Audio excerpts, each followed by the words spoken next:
இப்பொழுதுமாய் கூட ஆண்டவருடைய வார்த்தைக்கு நேராக செல்லுவோம். இந்த நாளில் என்ன விசேஷம் அப்படின்னா பெந்தேகோஸ்தே நாள். ஆக அதை குறித்த வார்த்தையை நாம் கவனிக்க போகிறோம். அதற்கு முன்பதாக ஜெபிக்கலாமா? நல்ல பிதாவே, நாங்கள் நன்றியோடு ஸ்தோத்திரிக்கிறோம். இந்த வேளையிலுமாய் கூட கர்த்தாவே, இந்த வசனத்தை நாங்கள் தியானிக்கும் பொழுது எங்கள் இருதயமெல்லாம் கொழுந்து விட்டெறிய உதவி செய்யும். பரிசுத்த ஆவியானவர் பேசுவீராக, இடைபடுவீராக. வார்த்தையை, மகத்துவத்தை, ஆழத்தை, ரகசியத்தை, மறைபொருளை எங்களுக்கு வெளிப்படுத்துவீராக. நீங்க பேசுங்க, நாங்க கேட்கட்டும். இயேசுவின் நாமத்தில் ஜெபிக்கிறோம் நல்ல பிதாவே, ஆமேன், ஆமேன், ஆமேன். அல்லேலூயா. திருத்துவத்தின் மூன்றாவது நபர் யாருங்க? பரிசுத்த ஆவியானவர். ஆமேன். நம்முடைய ஆண்டவர் திருத்துவ தேவன், திருத்துவ ட்ரையூன் காட். நம்முடைய ஆண்டவர் திருத்துவ தேவன், பிதா, குமாரன், பரிசுத்த ஆவியானவர். ஆக மூவரும் ஒருவராய் இருக்கிறார்கள், ஒருவரில் மூவராய் இருக்கிறார்கள். நீங்க வேதத்தில் படிக்கும் பொழுது மத்தேயு சுவிசேஷம் 28ஆம் அதிகாரம் 18 20 வசனங்களை நீங்கள் வாசிப்பீர்கள் என்று சொன்னால், மத்தேயு சுவிசேஷம் 28ஆம் அதிகாரம் 18 20 வசனங்களை வாசிங்களேன்.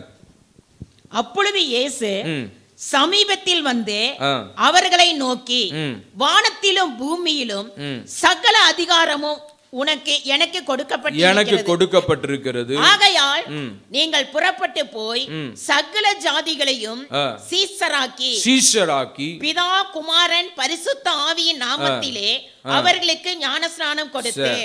போது இதில் என்ன படிக்கிறோம்? பிதா, குமாரன், பரிசுத்த ஆவியின் நாமத்தில். ஆங்கில பைபிள் யார் வச்சிருக்கீங்க? இங்கிலீஷ் பைபிள் யாரா வச்சிருக்கீங்களா? அந்த இங்கிலீஷ் பைபிளில் நீங்கள் படிச்சிங்கன்னா, baptize them in the name of the Father, in the name of the Son, in the name of the Holy Spirit அப்படின்னு படிக்கிறோம். The Father, the Son, the Holy Spirit. இப்போ the என்று சொல்லும் பொழுது ஒருவர் தான்.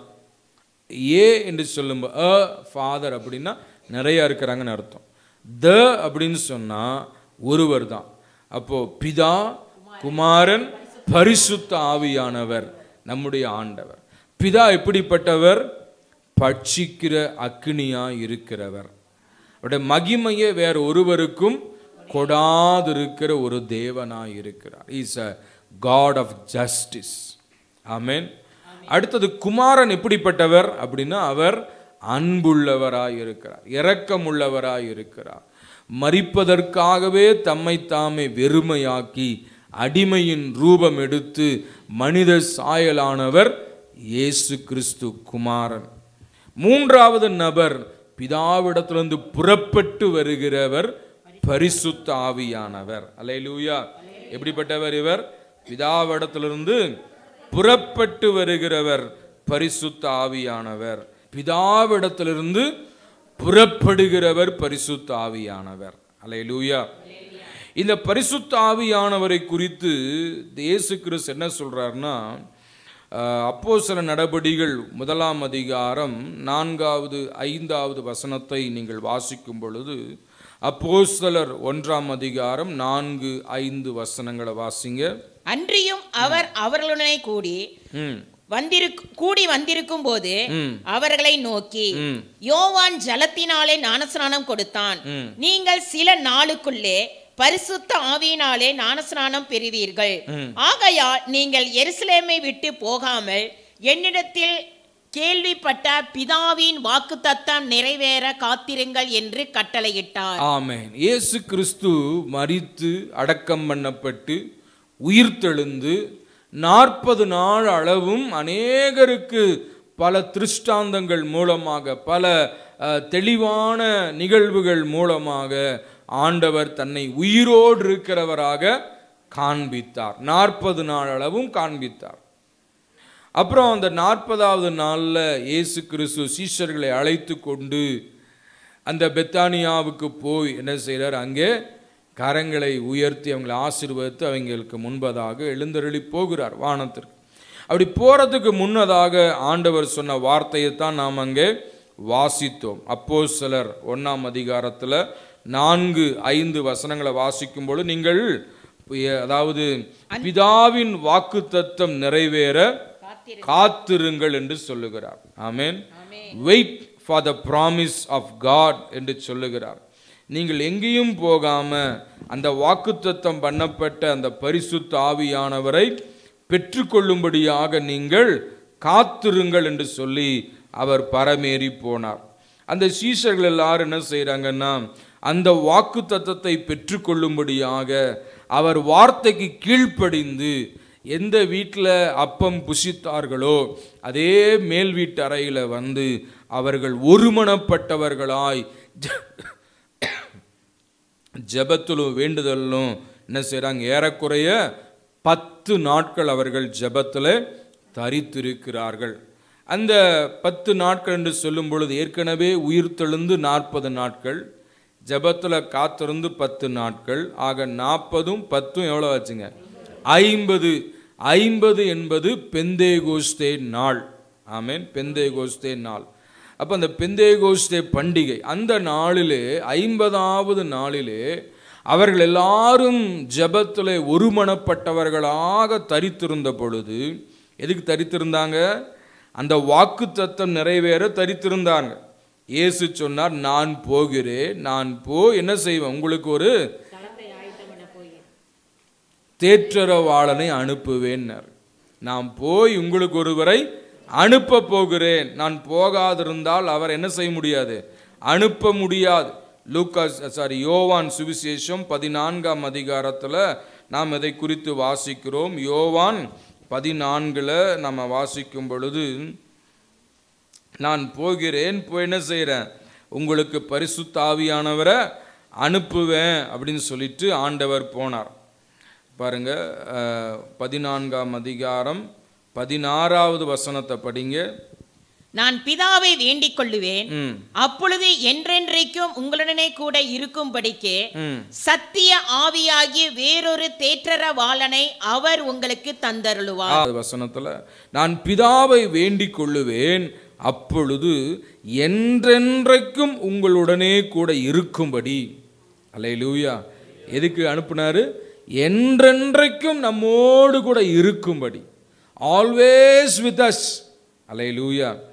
நம்ம வாழ்க்கையில் பார்க்கும் பொழுது நிறைய நபர்கள் நம்ம கூட இருப்பாங்க. ஆனால் அந்த ஸ்டேஜ் வரும் பொழுது என்ன செய்வாங்க, அந்தந்த நேரம் வரும்போது அவரவர் விலகி போயிடுவாங்க இல்லையா?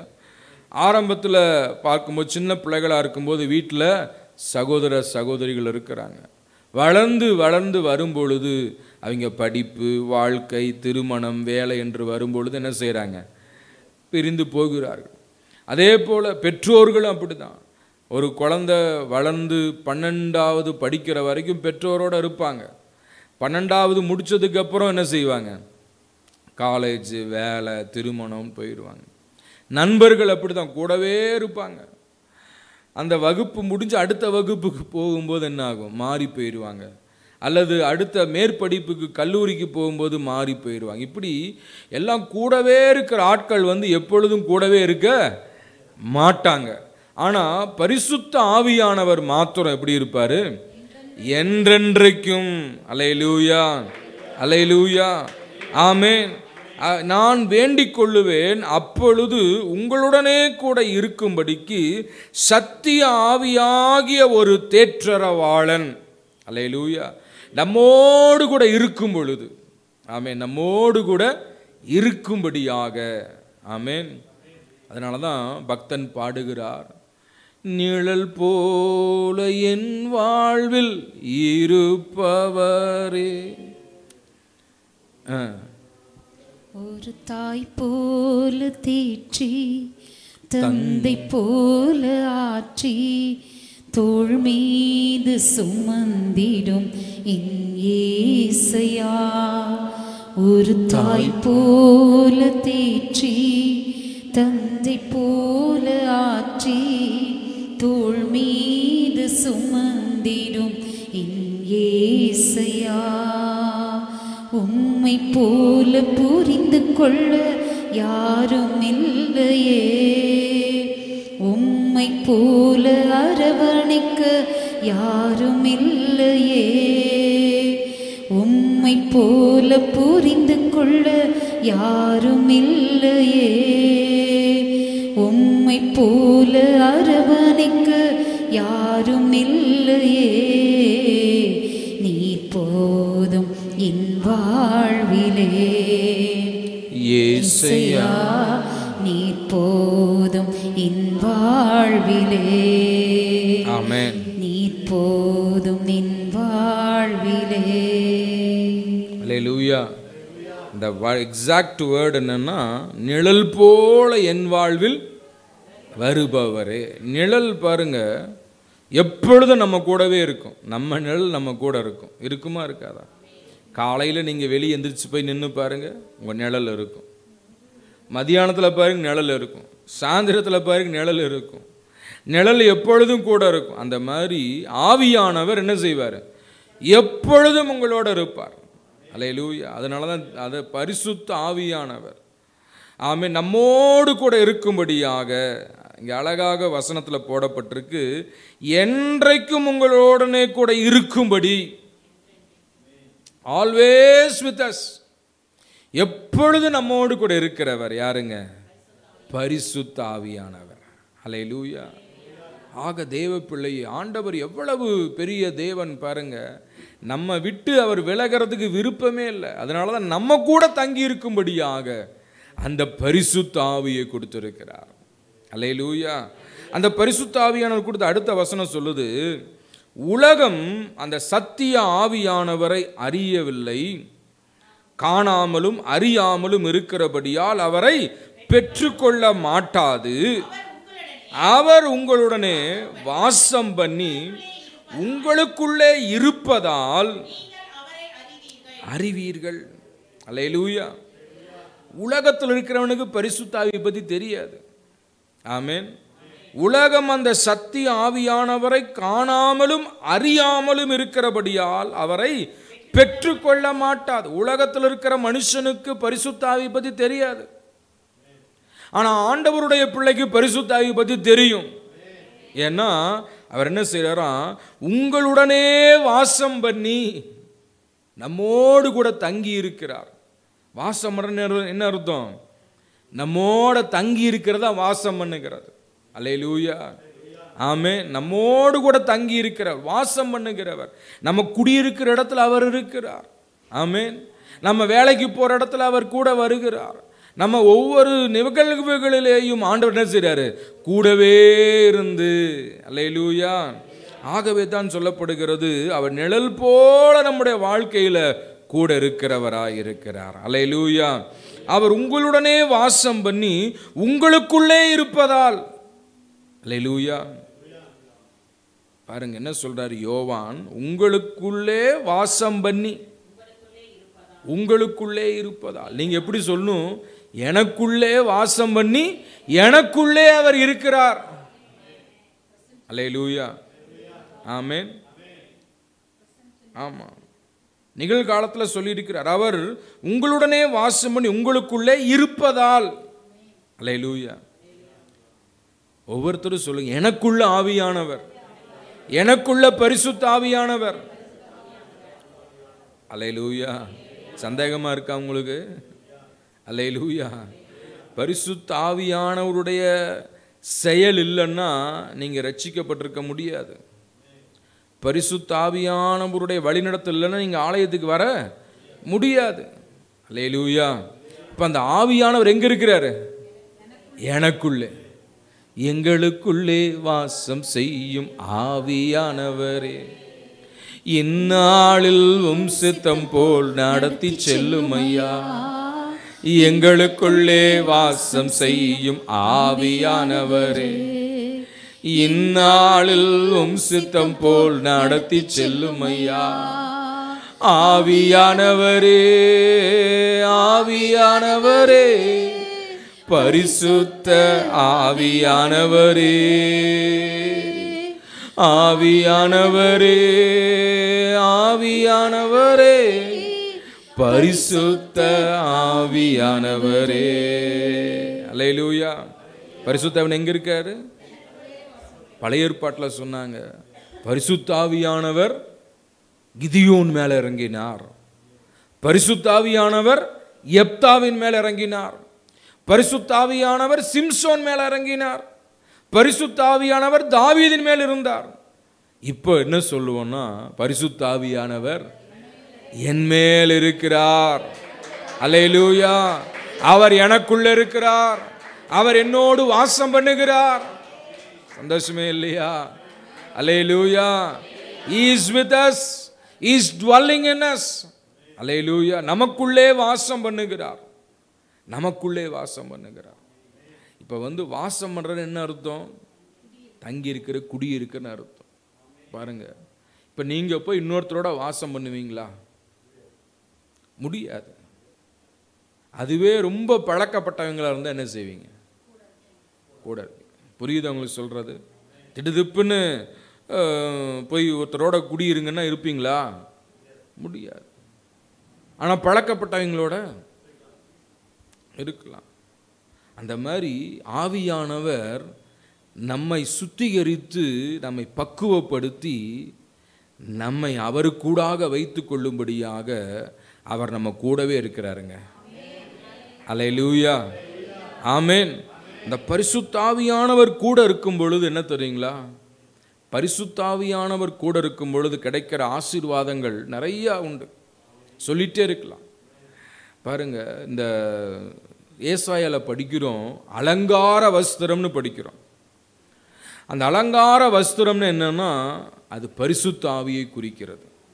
அலங்காரம் ஒரு அதாவது அலங்காரம் சொல்லும் என்ன சொல்லலாம்? ஒரு ஜோடனை, ஒரு டெக்கரேஷன், நல்ல டெக்கரேஷன், அலங்காரம். பரிசுத்த ஆவியானவர் எப்படி? ஒரு அலங்காரம். யோசேப்பை வித்தியாசப்படுத்தி காண்பித்து என்ன? யோசேப்பை, ஏசாயால அந்த வசனம் கண்டுபிடிங்க. யோசேப்பை வித்தியாசப்படுத்தி காமிச்சது என்ன? ட்ரெஸ்ஸு, பலவர்ண அங்கி. அதே போல் ஒரு விசுவாசியை வித்தியாசப்படுத்தி காண்பிப்பது என்ன? அவங்களுக்குள்ள பரிசுத்த ஆவியானவர் இருக்கும் பொழுது. அல்லேலூயா. அலங்கார வஸ்திரம். அல்லேலூயா.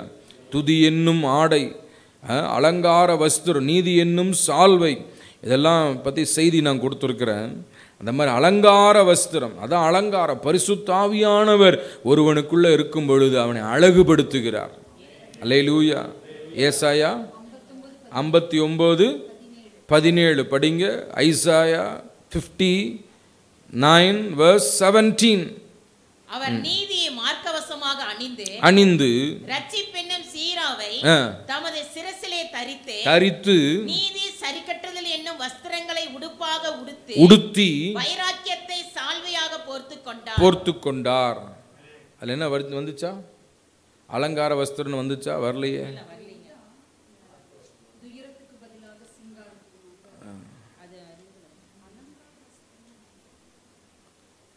சரி, நான் உங்களுக்கு அதை கண்டுபிடிச்சு சொல்கிறேன். இப்போ நீங்கள் அதை தேடிட்டு இருக்காதீங்க.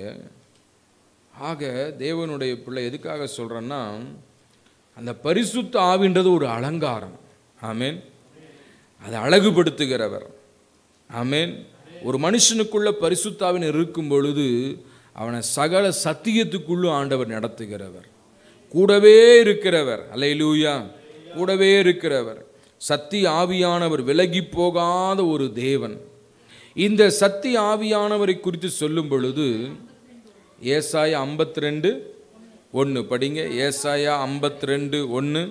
எழும்பி எழும்பி சீயோனே, உன் வல்லமையை தரித்துக்கொள், பரிசுத்த நகரமாகிய எருசலேமே, உன் அலங்கார வஸ்திரங்களை உடுத்திக்கொள். அல்லேலூயா. போதும். என்னது? அலங்கார வஸ்திரங்களை உடுத்திக்கொள். இந்த அலங்காரம் என்பது பரிசுத்த ஆவி. அலங்கார வஸ்திரம். ஒரு மனிதனுக்கு அழகை கொடுக்கிறவர் பரிசுத்த ஆவியானவர். அல்லேலூயா. அந்த பரிசுத்த ஆவியானவர் இருக்கும் பொழுது என்ன செய்கிறாராம் பாருங்க, சகல சத்தியத்துக்குள்ளும் நம்மை வழி நடத்துகிறார். அல்லேலூயா. கர்த்தர் நாமம் மகிமைப்படுவதாக. சகல சத்தியத்துக்குள்ளும் நம்மை வழி நடத்துகிறார். இந்த பரிசுத்த ஆவியானவர் பாருங்க, யோவான் 16ஆம் அதிகாரம் 13வது வசனத்தை நீங்க படிக்கும் பொழுது, யோவான் 16ஆம் அதிகாரம் 13வது வசனம் படிங்க. சத்திய ஆவியாகிய அவர் வரும்பொழுது சகல சத்தியத்திற்குள்ளும் உங்களை நடத்தும். அந்த சத்திய ஆவியானவர் என்ன செய்வார்? சகல சத்தியத்தையும் கற்றுக் கொடுப்பார். அல்லேலூயா. ஸ்கூலுக்கு போயிட்டு ஒண்ணுமே படிக்காத வந்தவன் எப்படி இருப்பான்? ஜீரோவா இருப்பான். அந்த மாதிரி ஆலயத்துக்கு போயிட்டு சத்தியத்தையே கற்றுக்கொள்ளனா அவன் எப்படி இருப்பான்? ஜீரோ விசுவாசியாக தான் இருப்பான். அப்போ ஆலயத்துக்கு போனால் சகல சத்தியத்தை என்ன செய்யணும்? கற்றுக்கொள்ளணும். அல்லேலூயா. ஞானஸ்நானம்னு என்ன? கற்றுக்கொள்ளணும். பரிசுத்த ஆவின்னா என்ன? கற்றுக்கொள்ளணும். ஆமென். அந்நிய பாஷை என்ன? கற்றுக்கொள்ளணும். ஆவியின் வரங்கள் என்ன? கற்றுக்கொள்ளணும். ஆவியின் கனிகள் என்ன? கற்றுக்கொள்ளணும். ஒவ்வொரு விஷயம் சகல சத்தியம். ஆமென். நல்ல போதனைகள் எது? கெட்ட போதனைகள் எது? தீர்க்க தரிசனம் என்ன? நல்ல தீர்க்க தரிசனம் என்ன? பொய் தீர்க்க தரிசனம் என்ன?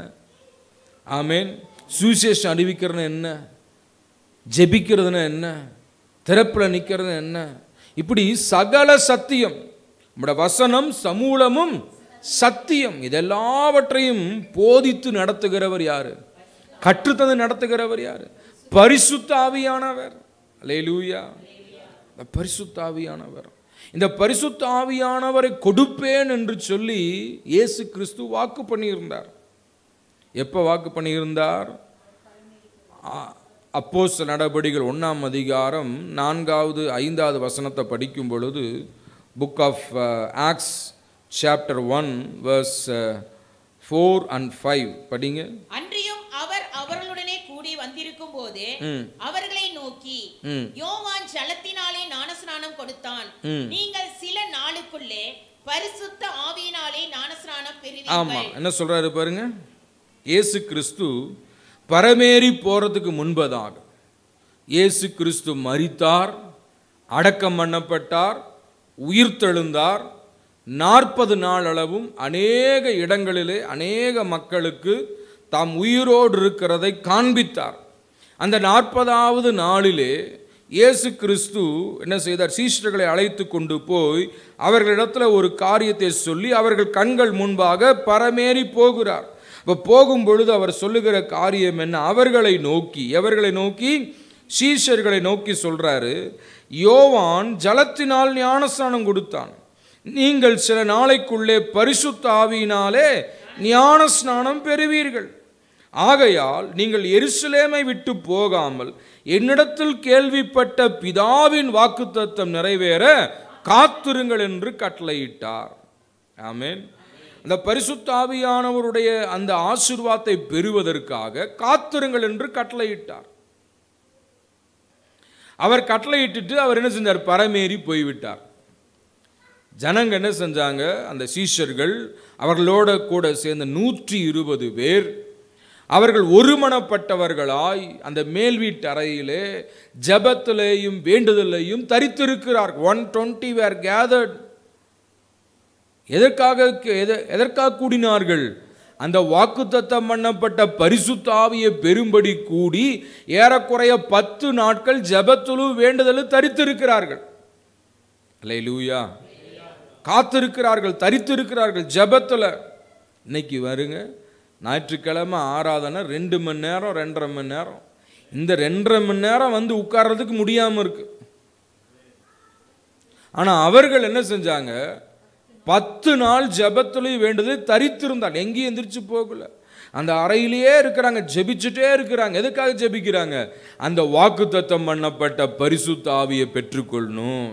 நம்மோடு கூட தங்கி இருக்கிறவர், அவர் பிதா ஊற்றுவேன்னு சொல்லி இருக்கிறார், அதை பெற்றுக்கொள்ள வேண்டும் என்று ஜெபத்தில் தரித்திருக்கிறார்கள். அல்லேலூயா. இப்போ தேவ பிள்ளையே, அந்த மாதிரி ஜெபத்தில் நாம் என்ன செய்யணும்? ஆணி அடித்த மாதிரி தரித்திருக்கணும். ஜெபிக்க ஜெபிக்க என்ன ஆகும்? நம்முடைய வாழ்க்கை சுத்தமாகும். ஜெபிக்க ஜெபிக்க நம்முடைய எண்ணங்கள் சுத்தமாகும். ஜெபிக்க ஜெபிக்க நம்முடைய இருதயம் ஆண்டவரோடு இணையும். அல்லேலூயா. அப்போ அந்த வாஞ்சையோடு தாகத்தோடு அவர்கள் காத்திருந்த பொழுது 50வது நாள், இயேசு கிறிஸ்து பரமேறி போன 50வது நாள், அந்த நாள் என்னன்னா பெந்தேகோஸ்தே என்னும் பண்டிகை கொண்டாடுவார்கள். என்ன கொண்டாடுவாங்க? Pentecost, feast of Pentecost. அது ஒரு பண்டிகை. அந்த பண்டிகை கொண்டாடுகிற அந்த நாளில் எல்லாரும் ஜெபத்தில் வேண்டுதலில் தரித்து இருக்கும் பொழுது என்ன நடந்தது? 2ஆம் அதிகாரத்தில் வாசிக்கிறோம். 1வது வசனம், பெந்தகோஸ்தே என்னும் நாள் வந்த போது அவர்கள் எல்லாரும் ஒருமனப்பட்டு ஓரிடத்திலே வந்திருந்தார்கள். ஆமா, எல்லாரும் ஒருமனப்பட்டு ஓர் இடத்துல வந்திருந்தார்கள். எல்லாரும் ஒருமனப்பட்டு ஓர் இடத்துக்கு வரணும், அதான் சபை. அல்லேலூயா. அந்த இடத்துல வந்து என்ன செய்யறாங்க? ஜெபத்திலையும் வேண்டுதலையும் தரித்து இருக்கிறார்கள். அப்பொழுது பலத்த காற்று அடிக்கிற முழக்கம் போல சடிதியாய் ஒரு முழக்கம் உண்டாகி அவர்கள் உட்கார்ந்திருந்த வீடு முழுவதையும் நிரப்பிற்று. அல்லாமலும் போதும் இருங்க. ஒரு போன மாதத்தில் நானும் எங்கள் பாப்பா பாஸ்டர் அம்மாலாம் எங்கள் வீட்டுக்கு வெளியே, வீட்டுக்குள்ளே ரொம்ப உப்புசமாக இருக்குன்னு சொல்லிட்டு வெளியே உட்காந்து பேசிகிட்டு இருந்தோம். நைட் ஒரு 9:30-10 மணி இருக்கும். எங்கேயோ தூரத்தில் என்னமோ சத்தம் கேட்குற மாதிரி இருந்துச்சு. சத்தம் சோன்னு ஒரு சத்தம் கேட்குது. கொஞ்ச நேரத்தில் எங்கள் பாப்பா, அப்பா மழை வர சத்தம் கேட்குது, சேரை எடுங்க போகலாம் வீட்டுக்குள்ளே போகலான்னு சொல்கிறா. அந்த சேரை எடுத்துகிட்டு வீட்டுக்குள்ளே போகிறதுக்குள்ளே அந்த மழை வந்துருச்சு. அந்த மாதிரி வானத்தில் ஒரு சத்தம் உண்டாகி, எப்படிப்பட்ட சத்தம்? பலத்த காற்றடிக்கிற முழக்கம் போல ஒரு முழக்கம். இந்த காற்றின் சத்தத்தை கேட்டிருக்கீங்களா? புயல் அடிக்கிற நேரத்தில் தான் அந்த காற்றின் சத்தத்தை அப்படியே காற்று என்ன செய்யுமா, அப்படியே அந்த கிலோமீட்டர், அதாவது 80 கிலோமீட்டர் வேகத்தில் காற்று வீசுதும்பாங்க. அந்த சத்தம் அடிச்சுட்டே இருக்கும். அந்த மாதிரி ஒரு பயங்கரமான சத்தம் எங்க உண்டாச்சு? வானத்தில் உண்டாகி வர வர வர வர அந்த சத்தம் என்னாச்சாம்? விருத்தி அடைந்து அவர்கள் உட்கார்ந்திருந்த வீடு முழுவதையும் நிரப்பினது. அல்லேலூயா. எதுக்காக காத்திருக்கிறாங்க? பரிசுத்த ஆவிக்காக காத்திருக்கிறாங்க. பிதாவின் வாக்குத்தத்தை நிறைவேற காத்திருக்கிறாங்க. அந்த வாக்குத்தத்தை நிறைவேற ஆவலோடு காத்திருக்கிற அந்த வீட்டில் பரிசுத்த ஆவி இறங்கி அங்கே இருந்த 120 பேரையும் ஆண்டவர் நிரப்பினார். அல்லேலூயா. ஆமென். அங்கே நாம் பார்க்கும் பொழுது அந்த வீடு முழுவதையும் நிரப்பிற்று. அந்த காற்று, அந்த அக்கினி காற்று, அந்த பலத்த காற்று தேவ சமூகத்திலிருந்து புறப்பட்டு, அல்லேலூயா, பரிசுத்த ஆவியானவர் எங்கிருந்து புறப்படுகிறவர்? பிதாவிடத்திலிருந்து புறப்படுகிறவர். யோவான் எது சொன்னீங்க? 16:28. யோவான் 16ஆம் அதிகாரம் 28வது வசனம் படிங்க. நான் பிதாவினிடத்திலிருந்து புறப்பட்டு உலகத்திலே வந்தேன். நான் பிதாவிடத்திலிருந்து புறப்பட்டு உலகத்திலே. எதை பத்தி சொல்றாருங்க? பரிசுத்த ஆவியானவர் பிதாவிடத்திலிருந்து புறப்பட்டு. எங்கிருந்து புறப்படுகிறார்? பிதாவிடத்திலிருந்து புறப்படு. ஆக தேவ பிள்ளையே, அந்த காற்று எங்கிருந்து புறப்படுகிறது? பரலோகத்தில் சிங்காசனத்தில் வீற்றிருக்கிற பிதாவின் சமூகத்திலிருந்து புறப்பட்டு, அல்லேலூயா, அவர்கள் உட்கார்ந்த வீடு முழுவதையும் நிரப்பிற்று. ஆனது என்ன தெரியுங்களா? அல்லாமலும் அக்கினிமயமான நாவுகளைப் போல பிரிந்திருக்கும் நாவுகள், அக்கினிமயமான நாவுகள். பரிசுத்த ஆவியானவர் எப்படி இறங்குறாரு? அக்கினிமயமான நாவுகளால் இறங்குகிறார். முதல்ல எதை தொடுறாரு? நாவை தொடுறார்.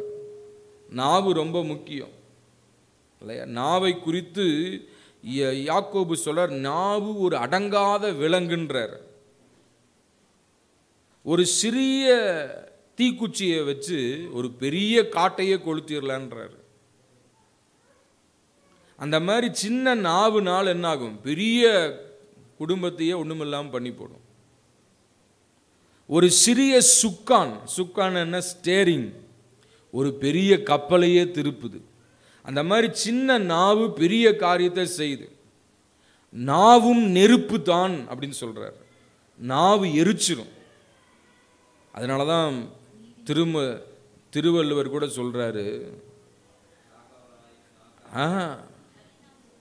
தீயினால் சுட்ட புண் உள்ளார ஆறும், நாவினால் சுட்ட வடு. அதாவது நெருப்புல சுட்டா கூட என்ன செய்யுமா, ஆறிடும். ஆனால் நாவுன்னா வார்த்தையில் ஏதாவது சொல்லியாச்சுன்னு என்ன ஆகும், அது மாறாது, கடைசி வரைக்கும் இருக்கும். ஆக அந்த நாவை தான் ஆண்டவர் தொடுகிறார். அல்லேலூயா. இந்த நாவில் தான் என்ன இருக்கு, மரணமும் ஜீவனும் இருக்கு, அதிகாரம் இருக்கு, இந்த வல்லமை இருக்கு. பரிசுத்த ஆவியானவர் இறங்கின பொழுது எல்லார் மேல என்ன வந்துச்சான், அக்னிமயமாய் பிரிந்திருக்கிற நாவுகள் வந்து ஒவ்வொருவர் மேலும் அமர்ந்தது. எல்லாரும் என்ன செஞ்சாங்களாம், பரிசுத்த ஆவியில் நிரம்பி வெவ்வேறு பாஷைகளை பேசி தேவனை மகிமைப்படுத்தினார்கள். அல்லேலூயா. இந்த பரிசுத்த ஆவியை பெற்றதுக்கு ஒரு அடையாளம் என்ன, அந்நிய outpouring work of the Holy Spirit. ஆமென். நம்ம ரட்சிக்கப்படுவதற்கு பரிசுத்த ஆவியானவர் இல்லுமினேட் பண்ணுகிறார். Without the illumination of the Holy Spirit, we cannot accept Christ. Without the outpouring of the Holy Spirit, we cannot filled by the power of God. Hallelujah. ரட்சிக்கப்பட ஆவியானுடைய கிரியை தேவை, நிரப்பப்பட ஆவியானவர் ஊற்றப்பட வேண்டும். இருக்கீங்களா? புரியுதா? அல்லேலூயா.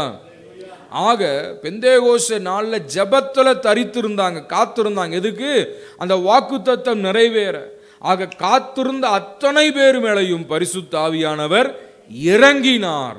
They all were filled and began to speak in tongues. அல்லேலூயா.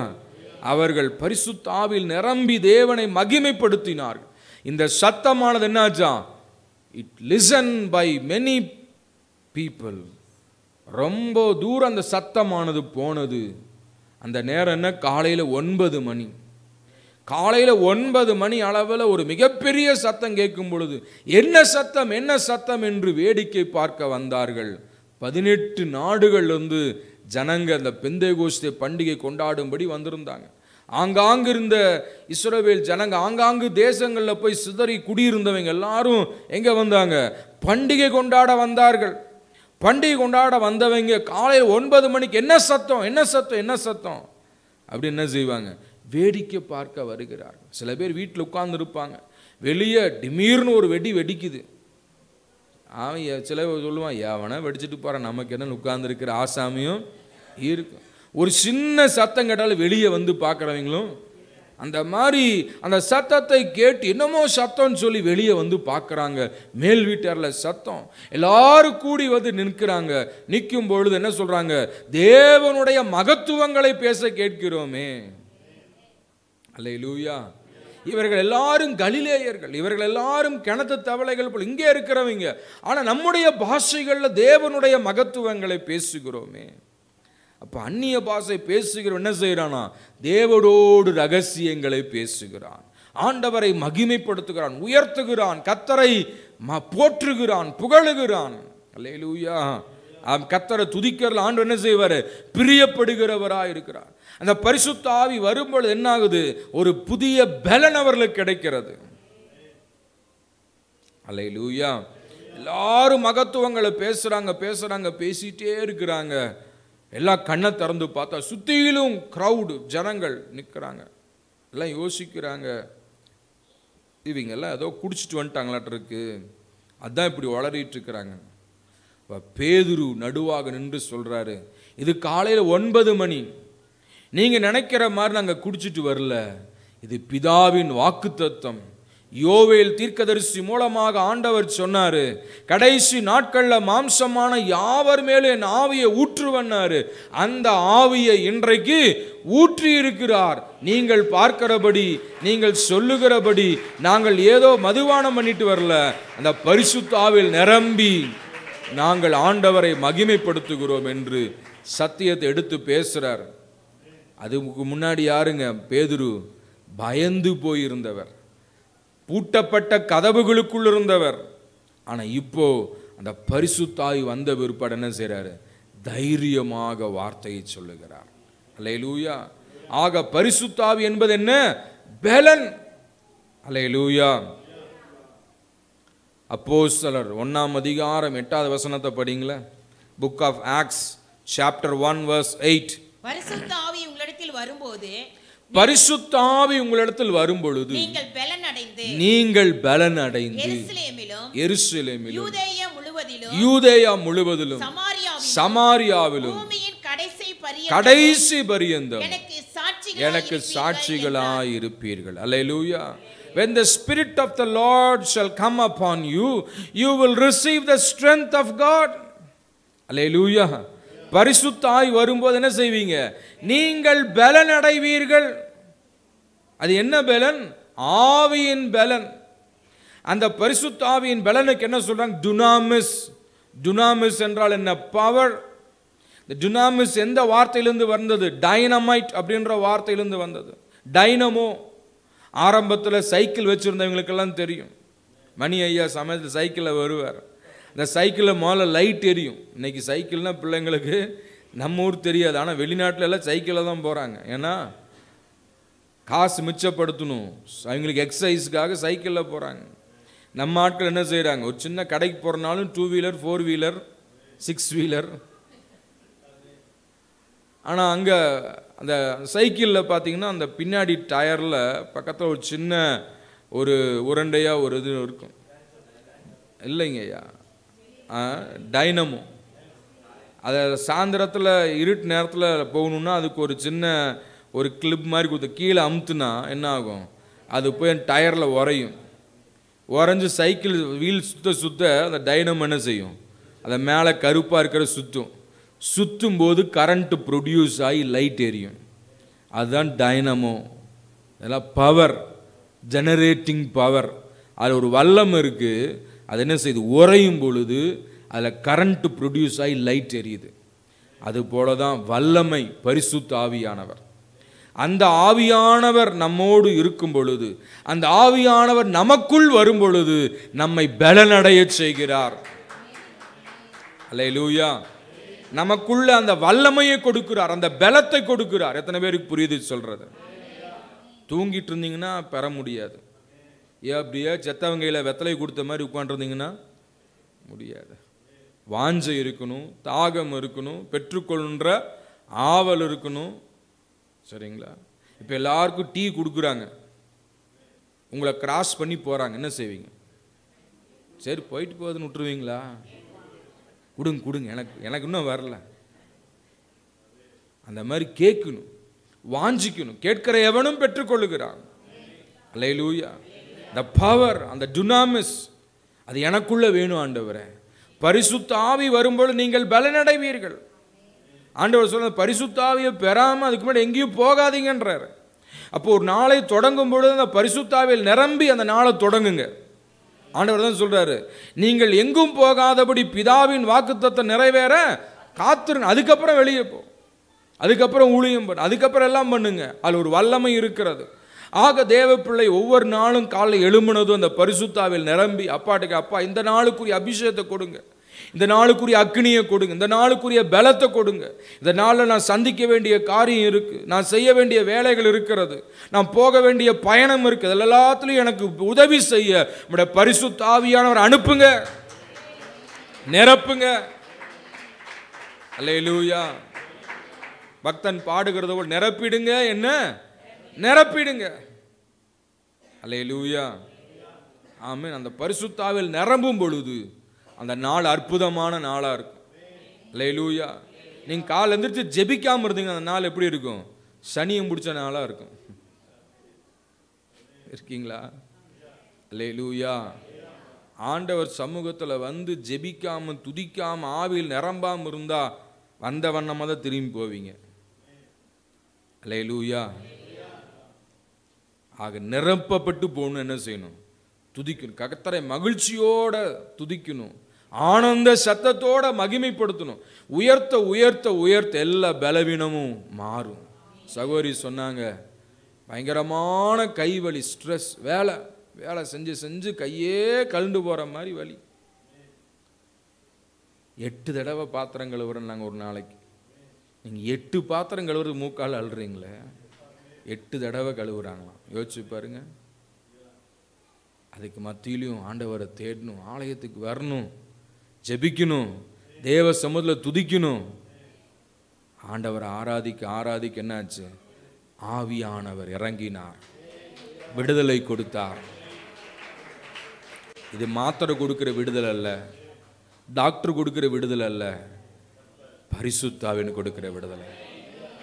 காசு இல்லை, பணம் இல்லை, கசப்பு இல்லை, அற்புத விடுதலை. அந்த விடுதலை பெற என்ன செய்யணும்? You shall receive the strength of God. தேவ வல்லமையை பெற்றுக்கொள்ளணும். அந்த வல்லமை பெற்றுக்கொள்ள என்ன செய்யணும்? Wait upon the Lord. காத்திருந்து ஜெபிக்க ஜெபிக்க நம்ம கூடவே இருக்கிற சகல சத்தியத்தையும் கற்றுத்தருகிற பரிசுத்த ஆவியானவர் நமக்குள் வருவார். அந்த பரிசுத்த ஆவி இருக்கிறனால தான் பவுல் சொல்றாரு, நாங்கள் எப்பக்கம் நெருக்கப்பட்டும் ஒடுங்கி போவதில்லை. அல்லேலூயா. we were hard pressed every side, but நாங்கள் ஒடுங்கி போவதில்லை. பல நெருக்கங்கள் வருது, பாடுகள் வருது, உபத்திரம் வருது, ஆனாலும் நிற்கிறாங்களே. ஏன் தெரியுமா? உள்ள யார் இருக்கிறா? பரிசுத்த ஆவியானவர். அல்லேலூயா. நான் ஏற்கனவே சொல்லியிருக்கிறேன், ஒரு பந்தில் காற்று நிறைய இருக்குன்னு வைங்களேன், அந்த பந்தை உதைக்கிற திசை நோக்கி போகும். அது சப்பிழிஞ்சு போகாது, ஒடுங்காது. அதுவே காற்று இல்லாத பந்தை உதைச்சிங்கன்னா என்ன ஆகும்? அது உள்ள ஒடுங்கி போயிடும், அது எங்கேயும் அங்கேயே தான் கிடக்கும். அந்த மாதிரி பரிசுத்த ஆவியானவர் இருக்கும் பொழுது எப்பக்கம் நெருக்கம் வரும், பாடுகள் வரும், கஷ்டம் வரும், உபத்திரம் வரும், போராட்டம் வரும். சரீரத்தில் இருக்கிற வரைக்கும் பிரச்சனை உண்டு. அல்லேலூயா. பாடுகள் உண்டு, கஷ்டங்கள் உண்டு, உபத்திரவங்கள் உண்டு. ஆனால் அவைகளுக்கு மத்தியில் பரிசுத்த ஆவியில் நிரம்பி இருக்கும் பொழுது, அல்லேலூயா, எப்பக்கம் நெருக்கப்பட்டும் ஒடுங்கி போவதில்லை. அல்லேலூயா, அல்லேலூயா. நெருக்கப்பட்டும் ஒடுங்கி நான் போவதில்லை. இப்பக்கம் நெருக்கப்பட்டும் ஒடுங்கி நான் போவதில்லை. அப்பனின் மார்பினில் சாய்ந்தின்றுமே, அப்பனின் மார்பினில் சாய்ந்தின்றுமே இப்போதும் பாடிடுவே, இப்போதும் பாடிடுவே. எப்படி பாடுவேனா என் இயேசு எனக்கு செய்ததை, ஆயுள் முழுவதும் என் கர்த்தருக்காய் ஆத்தும ஆதாயம் செய்வேன். ஆயுள் முழுவதும் என் கர்த்தருக்காய் ஆத்தும ஆதாயம் செய்வேன். அல்லேலூயா. எப்பக்கம் ஒடுக்கப்பட்டு என்ன செய்யல? ஆமென். ஒடுங்கி போவது. நெருக்கம் வரும், பாடுகள் வரும். ஆனால் பரிசுத்தான் உள்ள இருக்கும்போது என்ன செய்வார்? நிரப்பி நிரப்பி நடத்துவார். அல்லேலூயா. ஆகவே தேவப்பிள்ளை திருத்துவத்தினுடைய 3வது நபர் பரிசுத்த ஆவியானவர். இந்த பரிசுத்த ஆவியானவர் என்ன செஞ்சாரு? பெந்தேகோஸ்தே நாளில் ஊற்றி விட்டார். அல்லேலூயா. அதை ஊற்றிட்டார். அதை கேட்டு பெற்றுக்கொள்ள வேண்டியது யாருடைய கடமை? நம்முடைய கடமை. ஆக கேட்கிற எவனும் பெற்றுக்கொள்ளுகிறான், கேட்கிறவர்களுக்கு கொடுப்பார். அந்த பரிசுத்தவன் கூடவே இருப்பார், சகல சத்தியத்துக்குள் நடத்துவார். அந்த பரிசுத்த ஆவியை நம்மை தேற்றுவார். அவருக்கு பேர் என்ன? பாராக்லிட்டோஸ், தேற்றரவாளன், தேற்றுகிற ஆவியானவர், தேற்றுகிறவர். அல்லேலூயா. எலியா சோர்ந்து போய் படுத்துட்டார். எலியா என்ன செஞ்சாரு? சோர்ந்து போய் படுத்துட்டார். போதும் கர்த்தாவே அப்படின்னு சொல்லிட்டு. பெரிய தேவ மனுஷன்தான். ஆனால் வாழ்க்கையில் ஒரு செய்தி வருது. என்ன செய்தி? ஏசபேல் சொல்கிறா, என்ற தீர்க்கதரிசிகளெல்லாம் நீ கொன்னுட்டு இல்லை, உன்னை கொல்லாமல் விட மாட்டேன், கொல்லாமல் விட மாட்டேன். என்னாச்சு? சோர்ந்து போய் படுத்துக்கிட்டான். ஆண்டவர் சொல்கிறேன், எலியா போதும் கர்த்தாவே, என்னை எடுத்துக்கொள்ளும், போதும். சிலர் அப்படி தானே சொல்கிறீங்க, போதும் நான் சாகணும் இல்லையா, நான் செத்தா போதும் இல்லையா. ஆக இந்த வார்த்தையை சொல்லாதீங்க. ஆமேன். நான் போனால் தான் உங்களுக்கு தெரியும் சொல்லாதீங்க. அல்லேலூயா, ஆமென். எலியா சொல்ல போதுங்க தார். அவனை தான் ஆவியான தட்டி எழுப்புறாரு. எலியா எந்திரி, சாப்பிடு. பலப்படுத்துகிறார், அப்பத்தை கொடுக்கிறார், தண்ணீரை கொடுக்கிறார். அல்லேலூயா. அவனு ஆண்டவருக்காக வாழணும்னு நிற்கும் பொழுது அவனுக்கு அப்பமும் இறைச்சியும் கொடுத்தாரு. சாகணும்னு நினைக்கும் அப்பமும் தண்ணீரும் தான் கொடுக்கிறாரு. ஆமென். அவன் சாப்பிட்டு திரும்ப படுத்துக்கிட்டான். திரும்ப சில பேர் அப்படி தான் வசனத்தை கேட்டு திரும்ப படுத்துக்கிறது. ஓடணும், உழைக்கணும், ஜீவிக்கணும் அப்படின்றதே இல்லை. வசனத்தை கேட்டு கேட்டு படுத்துக்கிறது, சாப்பிட்டு படுத்துக்கிறது. திரும்பவும் தட்டி எழுப்பி அவனுக்கு சாப்பாடு கொடுத்து, தூங்கிறதுக்கு அல்ல, நடக்க வேண்டிய தூரம் வெகு தூரம். அல்லேலூயா. ஆக தேவ பிள்ளை, இதோட வாழ்க்கை முடியறதில்லை, இன்னும் வாழணும். வருகை வரைக்கும் இருக்கணும், ஜீவன் உள்ள வரைக்கும் இருக்கணும். அல்லேலூயா. ஆக ஓட வேண்டிய ஓட்டங்களை ஓடணும். அதுக்கு எல்லாம் தேவை என்ன? பரிசுத்த ஆவியானவர். கரங்களை தட்டி மகிமைப்படுத்துவோமா? அல்லேலூயா, அல்லேலூயா, அல்லேலூயா, ஆமென். ஆக இந்த பரிசுத்த ஆவியை பெற்றுக்கொண்ட பிள்ளைகள் எப்படி இருக்கணும்? எப்படி இருக்கணும்? ரோமர் 12ஆம் அதிகாரம் 11வது வசனம் படிங்களே. ரோமர் 12:11 வேகமாக படிங்க.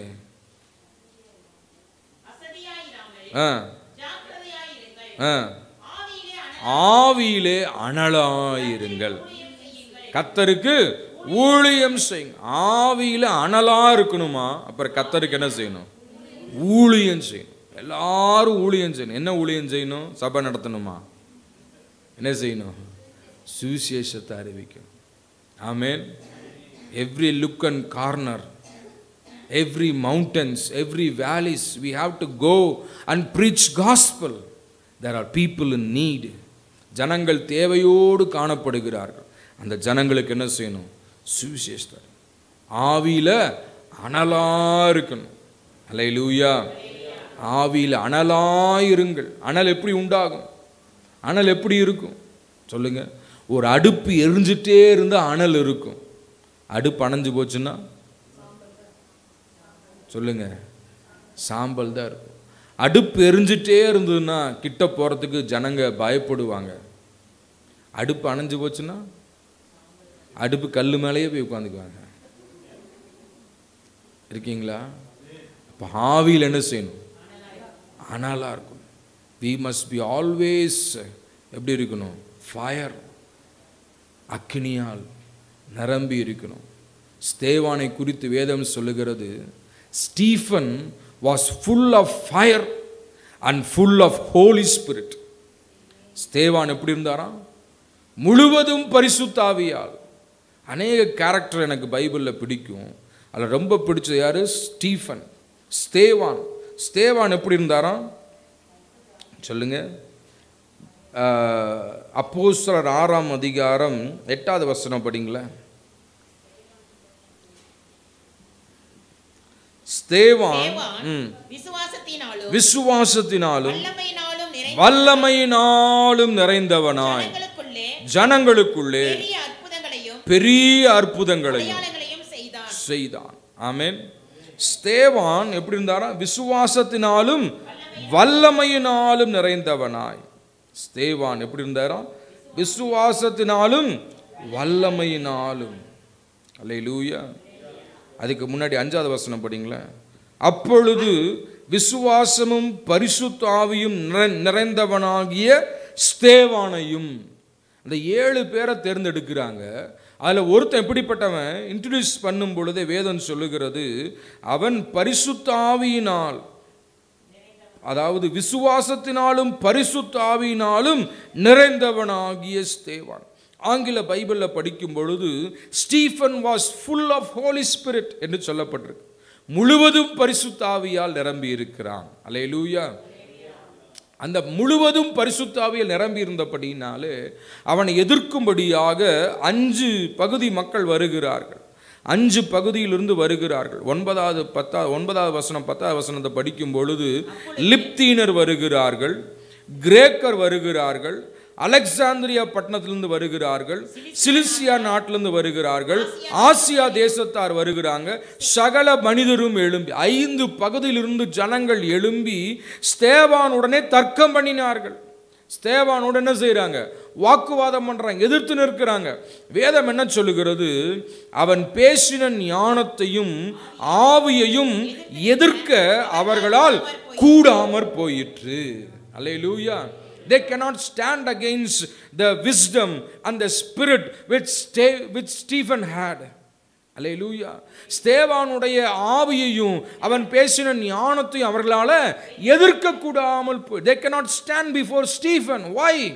Because he was filled by the power of Holy Ghost. அல்லேலூயா. ஆமென். அதை போல நம்முடைய வாழ்க்கையில பரிசுத்தாவில் நிரம்பி இருந்தா என்ன ஆகும் சொல்லுங்க? நம்ம யாரால் எதிர்க்க முடியாத. காரணம் என்ன? ஆவியானவர் நமக்குள்ளே இருக்கிறார். அந்த ஆவியானவர் வல்லமையாய் வைராக்கியம் நிறைந்தவராய் இருக்கிறார். ஆகவே தேவப்பிள்ளை அந்த அபிஷேகத்தை ஆண்டவர் நமக்கு கொடுப்பார். யோசுவாட்ட சொல்றார், யோசுவா நீ சகல உயிரோடு இருக்கிற சகல நாளும் ஒருவனும் உனக்கு முன்பா என்ன செய்ய முடியாது? எதிர்த்து நிற்க முடியாது. ஏன்னு சொன்னா, as I was with Moses, I will be with you.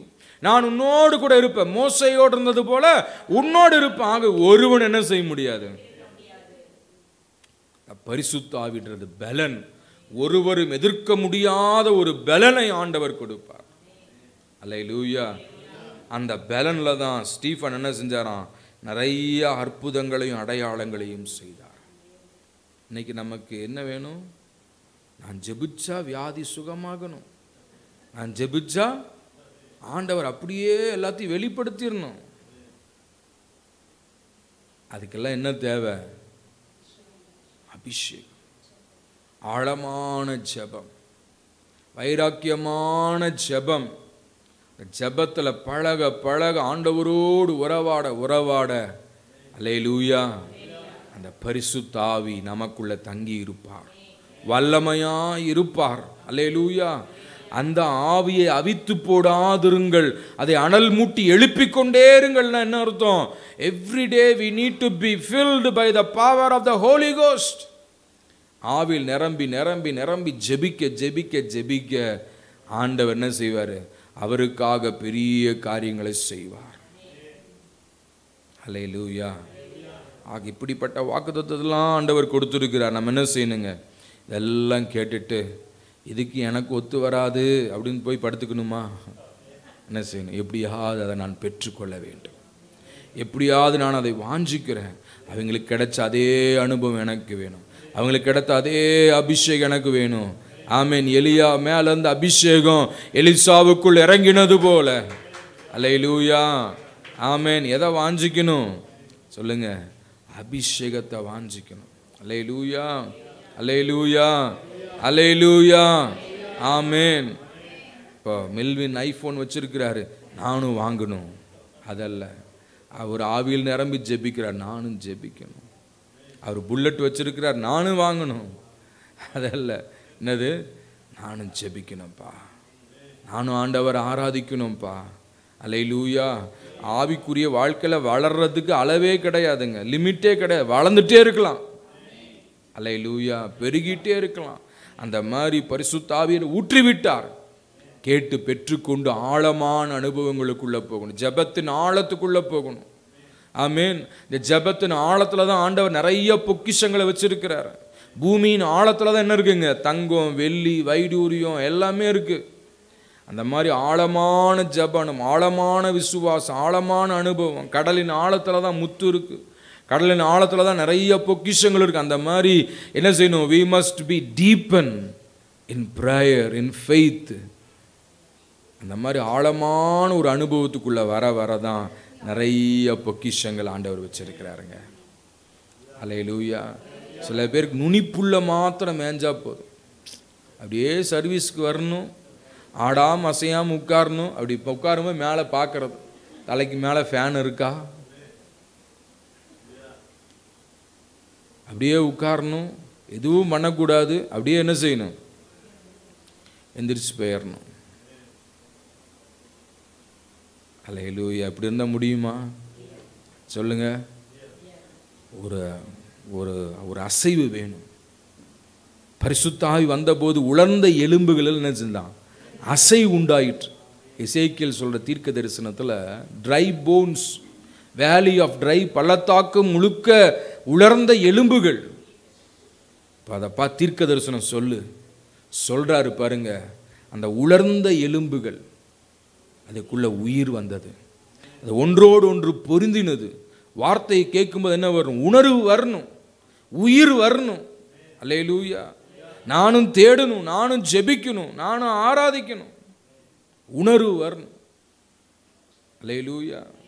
ஆக அந்த உணர்வு நமக்குள்ள வரும்பொழுதுதான் ஆவியானவர் கிரியை செய்வார், ஆவியானவர் பலப்படுத்துவார், ஆவியானவர் அபிஷேகிப்பார், ஆவியானவர் பலத்த காரியங்களை செய்வார். அல்லேலூயா. ஸ்தேவான் இந்த பரிசுத்த ஆவியில நிரம்பி இருந்தபடினால அவன் முகம் எப்படி இருந்ததான்? 15வது வசனத்தில் படிக்கிறோம், படிங்களேன். 6:15. அப்போஸ்தலர் ஆலோசனை சங்கத்தில் உட்கார்ந்திருந்த அனைவரும் அவன் மேல் கண்ணோக்கமா இருந்த பொழுது அவன் முகம் எப்படி இருந்ததான்? தேவதூதன் முகம் போல் இருக்க கண்டார்கள். முகம் எப்படி இருந்துச்சா? தேவதூதன் முகம் போல. தேவதூதன் முகம் எப்படி இருக்கும்? எப்பொழுதும் பிரகாசமா, எப்பொழுதும் மகிழ்ச்சியால், எப்பொழுதும் சந்தோஷத்தால் நிறைந்திருக்கு. அந்த மாதிரி ஆவில் நிரம்பி ஜெபிக்க ஜெபிக்க நம்முடைய முகம் எப்படி இருக்கும்?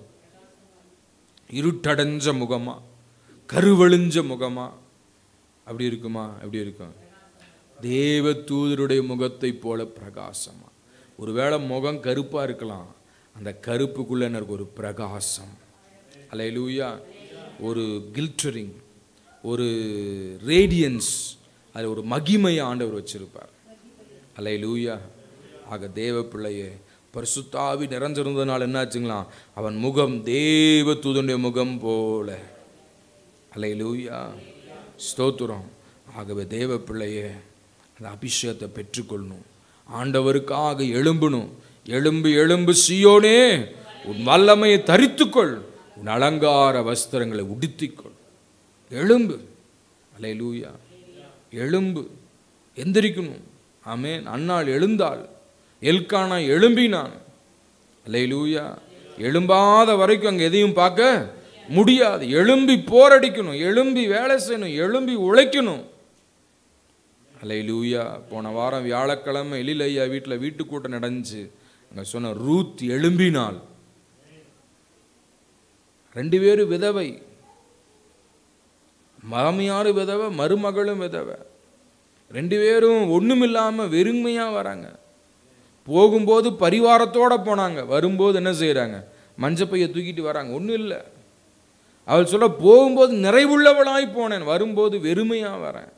அந்த வெறுமையான வாழ்க்கையில எல்லாரும் பிரியாணி சாப்பிட்றாங்க, வீட்டில் குடிக்க கஞ்சி கூட இல்லை. அந்த நிலைமையில ரூத் என்ன செஞ்ச? எழும்பினாள். அவள் ஒரு வாலிப பிள்ளை, அவள் ஒரு வாலிப பிள்ளை, புதிய ஊருக்கு வந்திருக்கிறா.